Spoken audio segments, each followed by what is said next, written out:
2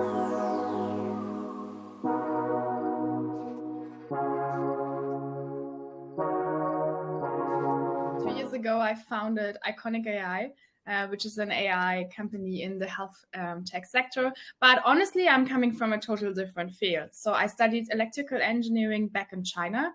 So I was very early confronted with the situation of being like the only female in like a surrounding of men. And after that, I started the typical, I would say, corporate career, doing the digital transformation, mobility, and energy for Siemens. And then I felt that there's much more potential in the whole digitization thing, right? So I saw healthcare have like large global problems we could really solve with technology. And that is what is still my vision and what I'm fighting for like every single day with the company, of course. It was my dad. Like he is an engineer itself, and it was always very impressive for me when I was younger that he was able to do things on his own. Like, right? So the light is not working, so he went out and just like fixed it.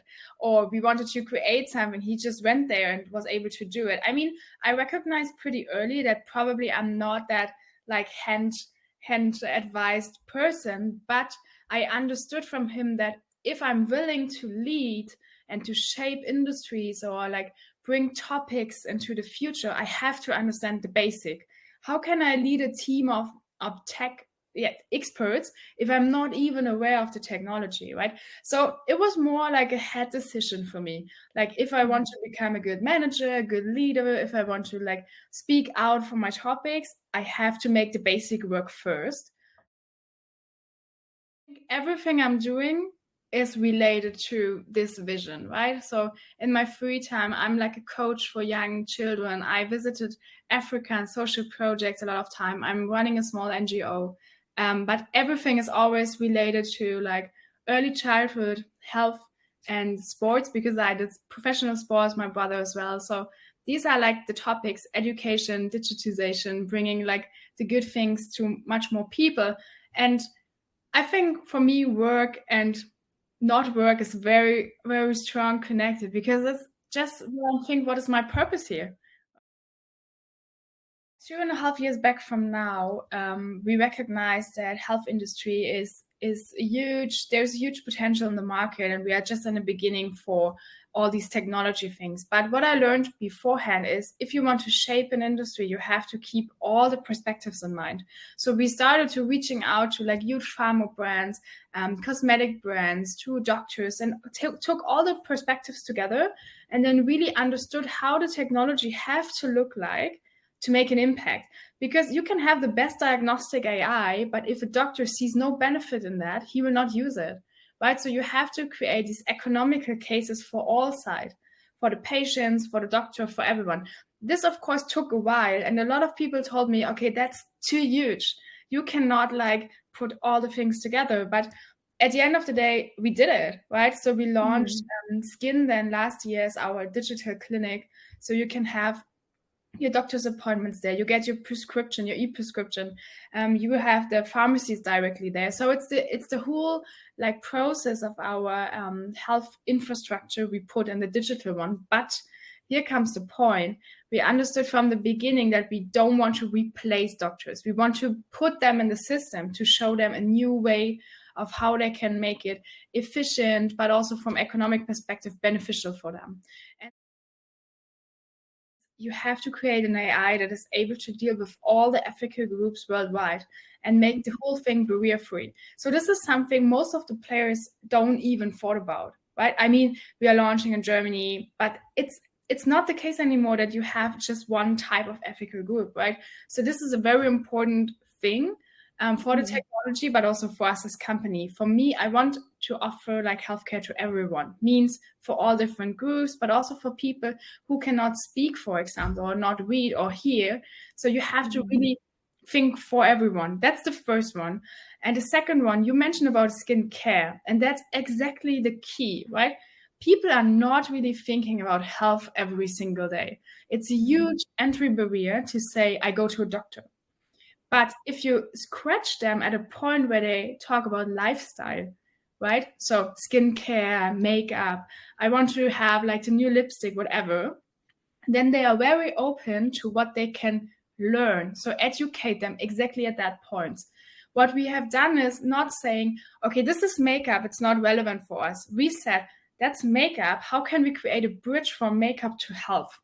Because the people are now here. So let's talk with them about what is interesting for them and then convert them into the bigger topic, which is taking care of your own health.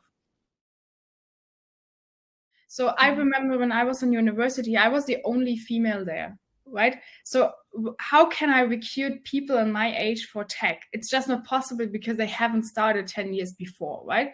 So what we decided for our own is we want to meet the women or the talents very early. So we focus on hiring them from school directly after that, or from early years in the university, and then really growing them in our ecosystem. So my mentor, he said to me, like, Maria, you can learn everything. There are books, there's Google, there's everything. You can learn it.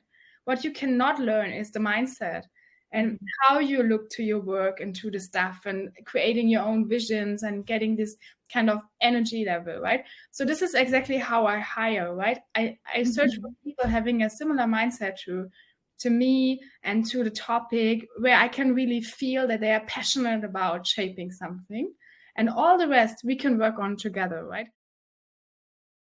Really, really important to stay calm, to know about your benefits and like the benefits of your solution, also your advantages, and then compare on the same level. So talk to people, go outside, get the information, get the ecosystem ideas, and then make your result out of that. And I think what is also very important, try to be 1 or 2 steps ahead, right? What does it mean? For example, now everybody's talking about AI and image recognition stuff in our area. And when people ask me, like, how do you plan to like survive? I said, like, I mean, image recognition is what we are doing since 2 years, right? I mean, next steps are already in the pipeline. So we are developing on like the next generations for a while now already. And this, I think it's a growing system, right? So we need some time to fill the gap from the base. There is no sense in bringing women to a position if they don't have the experience for that, right? That's really what I believe in. So I think there is a lot of work and good initiatives to bring girls very early into the tech field. And this will pay off. Probably 3 or 5 years to go, then we will have like a much more equal system, honestly. And on the other hand side, I think being a role model is something that is really helpful, but not just in my own age or for my own like friends or family. I'm trying to use the platform to show especially younger ones. I'm a mentor for, I would say, 10 or 15 girls now, showing them it's possible, but it should not be a forcement.